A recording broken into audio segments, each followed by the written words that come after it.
जी हाँ, नमस्कार दोस्तों, आप सभी का स्वागत है भोजपुरी डॉलर में। आज बेहद ही ख़ास दिन है दोस्तों, क्योंकि कहीं ना कहीं से कोई न्यूज़ मिलता ही है। ऐसे बहुत सारे भोजपुरी में डायरेक्टर्स हैं, प्रोड्यूसर हैं, जो चाह रहे हैं कि फिर से ये जोड़ी आपको पर्दे पे दिखाई दे। और इस जोड़ी के लिए बहुत सारे डायरेक्टर्स प्रयास कर रहे हैं और लगे हुए हैं इसके पीछे कि दोनों की दोस्ती जल्द हो और दोनों एक सिनेमा में एक साथ काम करें, ताकि एक अच्छी ब्लॉकबस्टर सिनेमा बन सके और भोजपुरी के दर्शकों को अच्छा मनोरंजन करा सके। और आप सब राय दीजिए कि आप सबका क्या राय है, क्या ये मूवी आनी चाहिए या नहीं आनी चाहिए।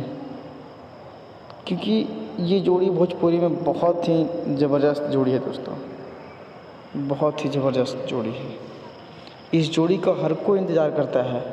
आप सभी कमेंट में राय दें अपना, ये जोड़ी आएगी तो सुपर हिट होगी या नहीं।